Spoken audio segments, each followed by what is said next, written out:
The more you change your diet and lifestyle, the better you get in every way we can measure. And so if you indulge yourself one day, it doesn't mean you cheated or you're bad. Just eat healthier the next. You don't have time to exercise one day, do a little more the next. You don't have time to meditate for an hour, do it for a minute. Whatever you do, there's a corresponding benefit. And by setting it up that way, then you can't fail because there's no diet to get on, there's no diet to get off.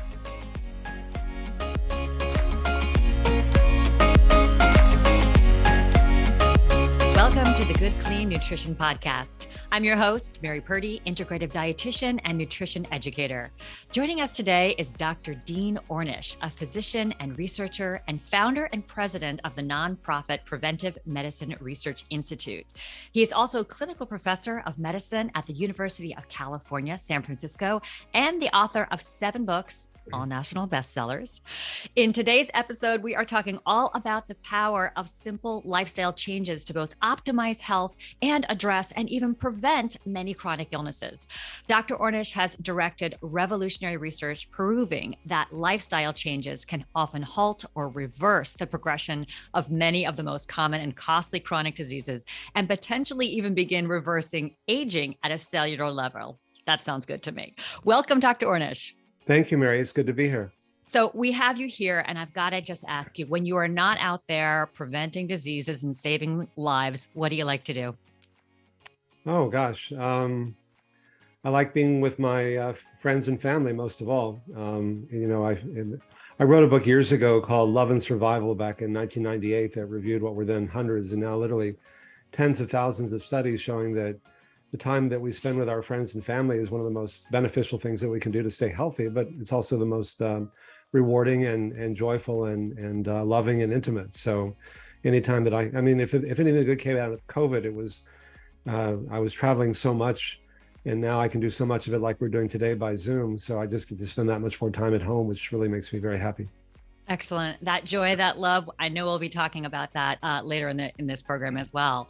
And let's talk a little bit about lifestyle medicine. I'm sure a lot of people have heard this term. Some people might be practicing this already.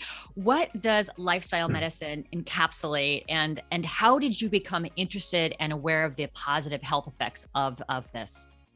Well, I'm known as the father of lifestyle medicine, which simply means using lifestyle changes not only to help prevent disease, but to treat and often even reverse it, as you indicated. Mm-hmm. And over the last 45 years, I've directed a series of clinical trials and demonstration projects showing how powerful these simple lifestyle changes can be. You know, we tend to think of advances in medicine as being a new drug, a new laser, a new device, a surgical procedure, something really high-tech and expensive. And we often have a hard time believing that these simple changes in lifestyle can be so powerful, but they often are.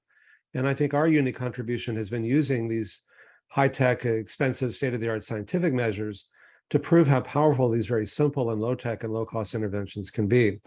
So the lifestyle program that we've worked out over the years has 4 major components. It's a whole foods, plant-based diet, essentially a vegan diet, low in fat, low in refined carbs and sugar. So it's predominantly fruits, vegetables, whole grains, legumes, soy products, as they come in nature, as minimally processed as possible.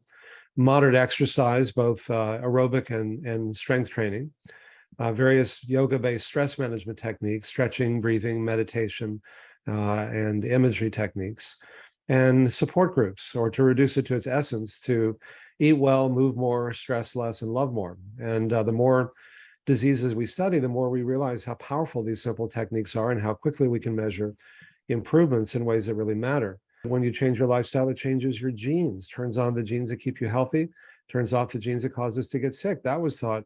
I mean, when I was in medical school, we were taught that, the only way to change your genes is to change your parents, which is to say you can't change them. And we found that there, just in 3 months, over 500 genes were changed. We published that with Craig Venter, who was the first to decode the human genome. Mm-hmm. We found that when you change your lifestyle, it lengthens telomeres, the ends of our chromosomes that regulate cellular aging that you mentioned earlier. It helps explain why you find what are called comorbidities. The same person will often have multiple conditions. They'll have heart disease and type 2 diabetes and be overweight and have high blood pressure and high cholesterol, because they're all just different manifestations of the same underlying disorder.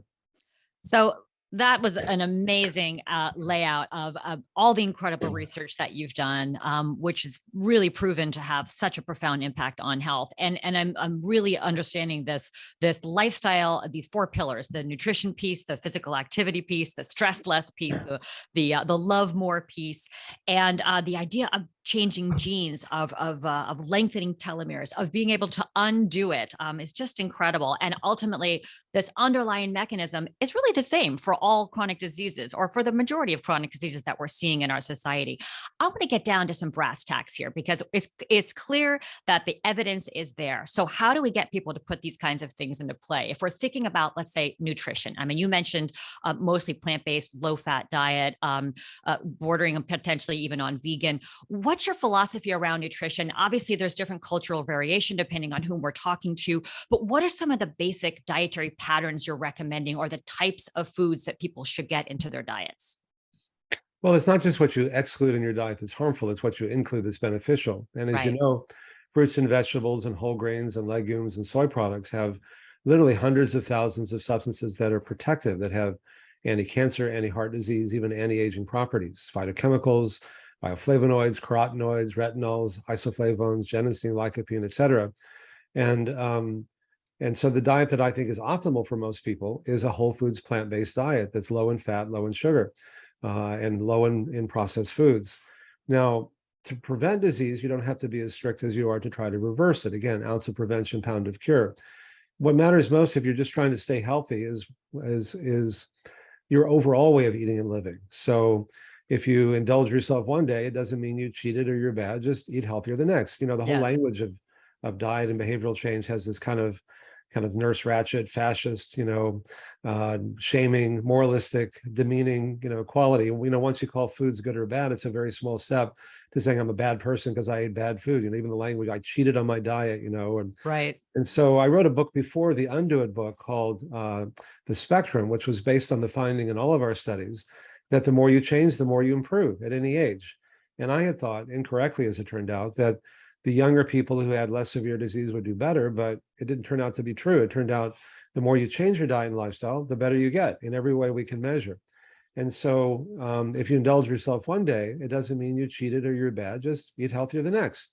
You don't have time to exercise one day, do a little more the next. You don't have time to meditate for an hour, do it for a minute. Whatever you do, there's a corresponding benefit. And by setting it up that way, then you can't fail, because there's no diet to get on, there's no diet to get off. So in the Spectrum book, instead of saying eat this and don't eat that, and do this and don't do that, I categorized foods from the most helpful, what I call group 1, to the least helpful, group 5, and said, figure out where you are on this spectrum. What are you eating? Well, I'm eating mostly group 4 and 5 unhealthy foods. Great. How much are you willing to change? Oh gosh, no one's ever asked me that before. People are always telling me what to do. Well, I don't know. I'll eat less of the 4 and 5, and I'll eat more of the groups 1 through 3, but I'll still have some 4 and 5 on occasion. Okay, great. So what are your goals? I want to lower my cholesterol 50 points. I want to lose 10 pounds. I want to get my blood pressure down, or I want to get my diabetes, blood sugar down. Okay, great. How much exercise are you willing to do? How much are you doing now? Well, hardly any. How much are you willing to do? Well, I'll walk a half an hour a day. Great. How much meditation and yoga are you doing? 0. How much are you willing to do? I don't know. I'll meditate 10 minutes a day. How much time do you spend with your friends and family? Not enough, but I'll spend a little more. Great. So they'll do that, and then we'll track it. And then over a month, let's say they wanted to get their LDL down 50 points, it came down 30, say, hey, great, look how well you're doing. Just spend a little less time in the unhealthy foods and a little more in the healthy foods. And then you can't fail, because there's no diet to get on, there's no diet to get off. And I find that even more than being healthy, people want to feel free and in control. And as soon as someone says, eat this or don't do that, they want to do the opposite. And it goes back to the first dietary intervention, when God said, don't eat the apple, and that didn't go so well. And that was God talking. So what I do is to say, look, you decide. And then you decide how much you want to change, to what degree, and then they have that sense of being free. Because otherwise, I find that people will often do things that they know are bad for them, just to preserve the feeling of being in control. And if their friend or spouse or well-meaning person says, now, honey, you're not supposed to eat that, then they just or do that, or put that cigarette down, or whatever, then they often do just the opposite. So now, if you're trying to reverse disease, that's more prescriptive. It's the pound of cure. You really do have to. We found that the reason we were the first to show that we could reverse in scientific studies so many different diseases is that it's hard. You have to make really big changes. But Mary, one of the paradoxes of all of this is that, Medicare created a new benefit category to cover my reversing heart disease program 12 years ago after many years of review. And we've been training hospitals and clinics and physician groups. But last fall, they agreed to cover it when it's done virtually. And so we now can reach people anywhere in the country, anywhere in the world, really. And Medicare will, and many of the major insurance companies will still pay for it. So now that'll help reduce health disparities and health inequities. And you can live in rural areas or food deserts, wherever. If you just go to ornish.com, we'll send you information on that. But one of the things that, and they call that intensive cardiac rehab. And so we're finding actually much higher adherence to our intensive program that includes all 4 elements that we talked about before than just the traditional cardiac rehab, which is just exercise alone. In fact, we're getting much better adherence to these intensive lifestyle changes than to taking pills like Lipitor and other statins. Half to 2/3 of people who are prescribed Lipitor are not taking them after just 4 to 6 months, and they're of proven benefit in people with heart disease, at least. And the answer is, why is that? And the answer is that they don't make you feel better. They're fear-based. Take this pill. It's not going to make you feel better to prevent something really awful like a heart attack or stroke. That's not going to, that you don't want to think about. So you don't. But when you make big lifestyle changes, and this is really the key point, because these biological mechanisms are so dynamic, when you make big changes in your diet and lifestyle, most people find that they feel so much better so quickly in ways that really matter to them. Their heart gets more blood, so their chest pain goes away. And for someone, in most cases, and for someone who can't, walk across the street without getting chest pain, or make love with their partner, or play with their kids, or go back to school, or go back to work without chest pain, and within a few weeks they can do all those things, they often say things like, I like eating junk food, but not that much, because what I gain is so much more than what I give up, and how quickly that is. And fear, I've just found, is not really a sustainable motivator. I mean, I'm sure you find with your patients that for a month or two, they'll probably, after they've had a heart attack, they'll do pretty much anything you tell them. And then it's hard for them to stay with it because nobody wants to think about something bad's going to happen to them. So they don't. We're all going to die. The mortality rate is still, 100%. It's 1 per person, but we don't think about it most of the time because it's too overwhelming. So we just kind of put it aside. But feeling better is something that's really sustainable. And the last thing that we've found is that it's not enough to give people information and expect them to change. I mean, some people will, but most people don't. I mean, if information were enough, nobody would smoke. It's not like I'd say, hey, Mary, I want you to quit smoking. Did you know it's bad for you? And you go, gee, I didn't know that. I'll quit today. It's like everybody, it's on every pack of cigarettes. But I've asked people, why do you smoke? And why do you overeat and drink too much and work too hard and abuse opioids and other substances and play too many video games and work all the time? These behaviors seem so maladaptive. And they'll look at me, they'll go, you don't get it, Dean. You don't have a clue. These behaviors aren't maladaptive. They're very adaptive. They help us deal with our pain, our loneliness, our depression, which I think is the real epidemic in our country these days, especially with the breakdown of the social networks that used to give people that sense of connection and community. And online social networks really don't do that. In fact, one of the studies that I cited in the new Undo It book is that the more time you spend on Facebook, the more depressed you are. Because an authentic intimacy, if you grow up in a neighborhood with 2 or 3 generations of people, or you have an extended family or friends you see regularly, they know you. They don't just know your Facebook profile and all your good stuff. They know where you messed up. They know when you got busted, or you were depressed, or you flunked out, or whatever it was. And you know that they know, and they know that you know that they know, and they're just still there for you. And there's just something very profound about, I see you fully, all warts and all. Whereas Absolutely. on Facebook, it looks like everybody has this perfect life but you. And so our support groups, the 4th part of our program, are not about just staying on the diet or exercising. It's really about creating a safe environment where people can recreate that authentic sense of intimacy, to let down their emotional defenses and to talk openly and authentically about what's really going on in their lives without fear that someone's going to judge or reject or criticize them or give them glib advice or whatever. And it's the part of the work that people often have the most question about, like, okay, I get the exercise, you're really out there doing something and you got to eat. It's just a question of what, and okay, meditation's a little weird, but I'm under a lot of stress. Let me give that a try. But what is this love more stuff? And it's really about creating authentic intimacy. In our support groups, one guy could say, I may look like the perfect dad, but my kid's not been speaking to me for 2 years, or whatever it is. And someone else will say, I'm having a problem with my kids too. And someone else will say, yeah, and so it's not like, it doesn't fix the fact that you're having problems with your kids, but suddenly you don't feel so isolated and alone. And study after study has shown that people who are lonely and depressed and isolated, that we mentioned briefly earlier, are 3 to 10 times more likely to get sick and die prematurely than those who have a sense of love and connection and community. So it's really, and we just find that people are much more likely to make and maintain lifestyle choices that are life enhancing than self-destructive when we can work at that deeper level. Because they'll say things like, I've got 20 friends in this pack of cigarettes and they're always there for me and nobody else is. Have you ever had a patient tell you something like that?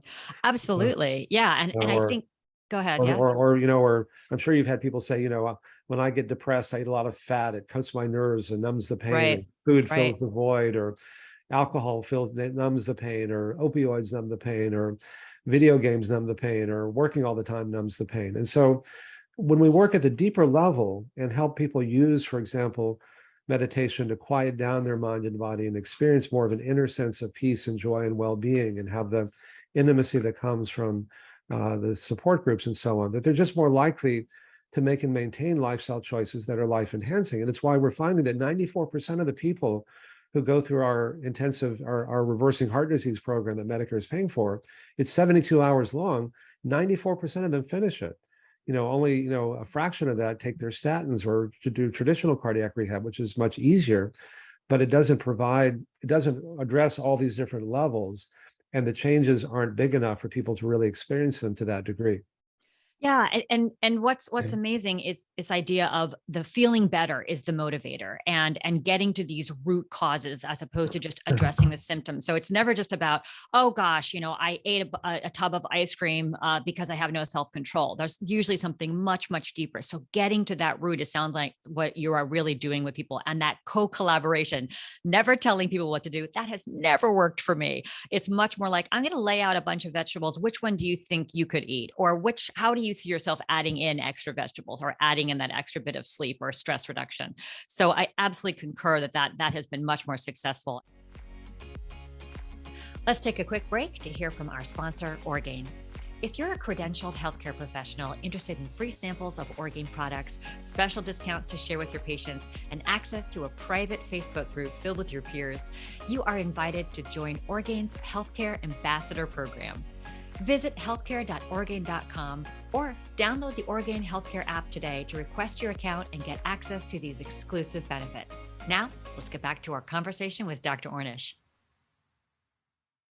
And I would love to know from your perspective, when we're thinking about these stress reducing techniques, when you talk to people about loving more, which I love, what are some of the ideas that you give people that you see as being beneficial for stress reduction? Because that is a tough one for people. What do you advise? Well, people often think that you have to choose between avoiding stress and being bored, or being in the thick of it and getting sick, leading this interesting, productive life, and you're going to get sick, or kind of sitting under a tree and watching your life go by. And that's not the choice, because we know, as I'm sure you do, that the stress comes not simply from what we do, but more importantly, how we react to what we do. And when you meditate, for example, even just a few minutes of meditation when you first wake up in the morning carries with you throughout the day. It's kind of like if you've ever listened to a song on the radio and you find yourself humming it later in the day. Just meditation, subconsciously, you're continuing to do so. Even 5 or 10 minutes when you first wake up, people say things like, I used to have a short fuse and I'd explode easily, and now my fuse is longer. Things don't bother me as much. I can actually accomplish even more without getting sick or stressed in the process. Mm-hmm. But if you take it even deeper, the ancient, swamis and rabbis and priests and monks and nuns and mullahs and whatever didn't develop meditation and these other techniques to unclog their arteries or lower their blood pressure or perform better in sports or business or school. I mean, it can certainly help you do all those things.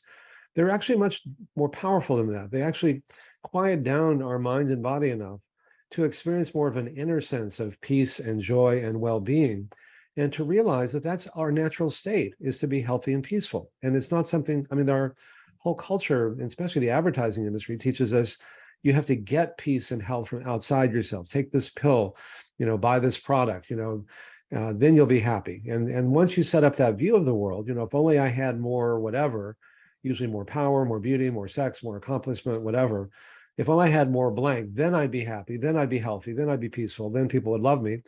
Once you set up that view of the world, however it turns out, you're generally going to feel bad, because until you get it, you're really stressed. We talked earlier about the stress comes not just from what you do, but the perception of what you do, and the perception that this is going to make me happy and healthy.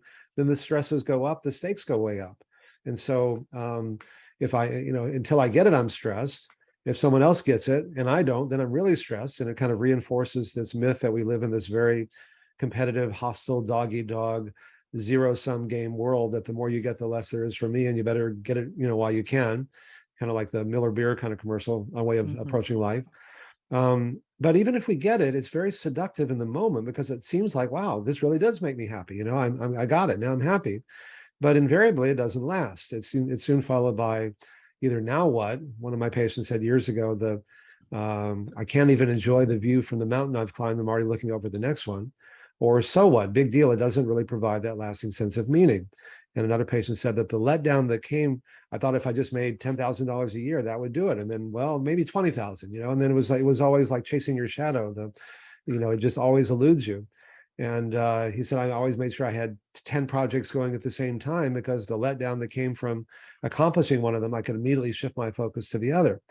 But what we've really learned is that our natural state is to be healthy. When you've done a yoga class or a meditation class, and you can do it secularly, you can do it religiously, it doesn't matter, and you're feeling more peaceful at the end of that class, to remind yourself that the meditation didn't bring you that sense of peace and well-being, but rather it was already there. What it did was to help, at least temporarily, stop disturbing what was already there. Now, that may sound like a lot of semantics or parsing words, but the implications are actually quite profound, because if it's out there, if you have something, I think I need to be happy and healthy, then you've got power over me, and I've got to get it from you. But if the question shifts not from how can I get what I think I need to be healthy and happy, to how can I stop disturbing what's already there, that's very empowering, not to blame myself, but to empower myself. I can do something about that. So at the end of a meditation, I always remind myself, to literally remind myself, that the meditation didn't bring that to me, that's a state. And then I can then go out in the world and remain in that peaceful state, and then accomplish even more and be very busy without losing that sense of peace.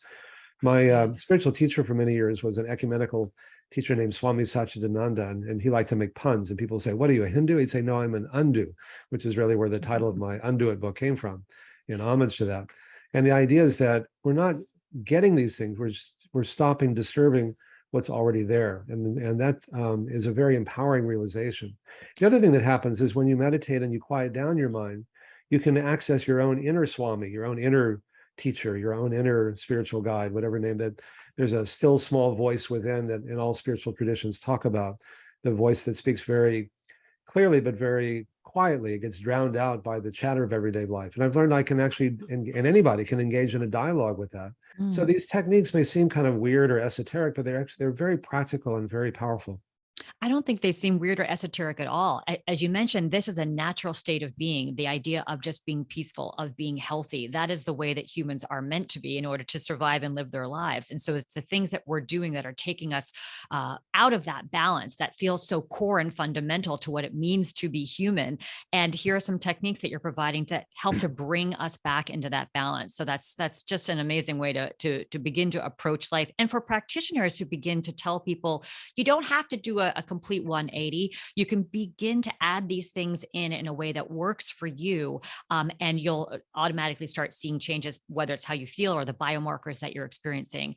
And I would love to find out more about this new study that you're working on, or that you've been working on, about reversing early stage Alzheimer's disease, because we know this is such a huge issue in our society today, and is related to so many of the other chronic health issues we've seen. Sometimes people even call it diabetes type 3. So tell us a little bit about what's going on with that study and what you're hoping to see. Well, we're in the middle of doing it. So it's a randomized controlled trial to see whether these same lifestyle changes that we found could reverse so many other chronic conditions might slow, stop, or perhaps even reverse the progression of men and women who have early stage Alzheimer's disease. I think we're at a place with Alzheimer's very reminiscent of where we were with heart disease when I started doing studies then, in 1977, 45 years ago, that we know that the same what's good for your heart is good for your brain, and vice versa. They share a lot of the same underlying biological mechanisms. Less intensive lifestyle interventions in the past could slow the rate of heart disease getting worse. We found more intensive ones could stop or reverse it. There are a number of studies, the finger study from Dr. Mia Kiva-Peltko, the MEN study, the MIND study has shown that less intensive diet and lifestyle interventions may slow the rate of progression into Alzheimer's and other forms of dementia. My hypothesis, maybe more intensive ones might stop or perhaps even reverse it. And if we could show that, and it's still a big if because we're in the middle of the study, but if we could show that, it would be, especially meaningful because there are no drugs that can even stop the progression of disease. My mom died of Alzheimer's, all of her siblings, I have one of the ApoE4 genes for it. And when you lose your memories, you lose everything. And there have been over 200 drug trials in the last 20 years. They've spent billions and billions of dollars, and they've all failed. And the only drug that's been approved in 20 years came out last year, aducanumab, with a lot of controversy because one study showed it didn't do anything, and the other showed at best it slowed down the rate at which it got worse a little. It's $56,000 per dose. A third of people got bleeding into their brains. It just shows you how desperate people are for some sense of hope. So, stay tuned. We'll see. Excellent. And I want to note that you say that you have the ApoE gene. And we also noted earlier in this program that genes can potentially be altered by our diet and our lifestyle. So whether we have that ApoE gene, whether it gets expressed may be contingent upon the way that you live your life. So that's really important, I think, for people to know, and empowering as well. Yeah, our genes are a predisposition, but our genes are not our fate. Former President Clinton has talked about being on my program. Otherwise, I wouldn't mention it. But 14 years ago, when his bypasses clogged up, one of his cardiologists held a press conference on CNN and said, "Oh, it was all in his genes and his diet and lifestyle, had nothing to do with it." Mm. And having worked with him for many years, I knew it had everything to do with it. So I sent him a note and I said, "Look, if it were all in your genes, you'd be a victim, and you're not a victim. You're one of the most powerful guys in the world. You can change the expression of your genes. You can turn off the genes that are bad and turn on the genes that are good." Several studies have come out showing that when people go through our lifestyle medicine program, our reversing heart disease program, it turns off the genes that we talked about earlier that are underlying so many of these different chronic diseases, the genes that control chronic inflammation and oxidative stress and changes in immune function and overstimulation of the sympathetic nervous system and so on. And so he began making these changes, and he's talked about it publicly. And I spoke to him just a week or so ago, and he's doing great. So whatever your politics, I think when a former president shows that even if you think you have, quote, bad genes, you can do something about that, I think that sets a great example for everyone. Absolutely. And it's incredibly empowering too, to think that you can be in charge of your own destiny in many ways. So we've got this incredible book, Undo It. We've got the idea that Medicare is now covering this program when done virtually. We've got these 4 pillars: nutrition, fitness, love more, stress less. Where does someone begin? Let's say someone is coming into this conversation going, gosh, whether they are a healthcare practitioner trying to help somebody, or whether they are just a health-minded consumer going, wow, this sounds like a lot. What's one thing you can offer to get them started? Well, 2 things really. One is go to our website, Ornish, ORNISH.com. It's all free. And if you're interested in signing up for our online virtual reversing heart disease program that Medicare is paying for, just give us your name and we'll send you some information about it. The other is the Undo It book. I wrote it as a general, so anybody, you don't have to be a healthcare professional to understand. It's really, the book begins with one of my favorite quotes, which is from attributed to Albert Einstein, that if you can't explain it simply, you don't understand it well enough. So I try to explain it as simply as possible, eat well, move more, stress less, love more, to reduce it to its essence. But it's also got, hundreds of references for those people who are healthcare professionals and want to drill down and go to the primary sources. That's there as well. So the Undo It book and the Ornish.com are the easiest ways to begin. Excellent. And I love this title, Undo It. I keep thinking that Nike's going to come into it and capture that title as well. Well, thank you so much, Dr. Ornish. You've made such a profound impact on healthcare and on research, and saved so many lives and reversed so many chronic diseases. We really applaud the work that you do. It's such an honor to speak with you today. And I thank you so much for this conversation. Well, Mary, thank you so much for your great work. And to me, awareness is always the first step in healing. And I'm grateful to you for giving me the chance to raise awareness in what we're doing. And I also wanted to thank Orgain for helping to provide some of the almond milk that we used in our study. And thank you so much. Excellent. We look forward to having you join us for future episodes of the Good Clean Nutrition Podcast, sponsored by Orgain, where we'll interview more subject matter experts on a variety of health and nutrition-focused topics. To stay up to date on the latest episodes of this podcast, be sure to subscribe on your favorite podcast platform. Thanks so much for tuning in, and see you next time.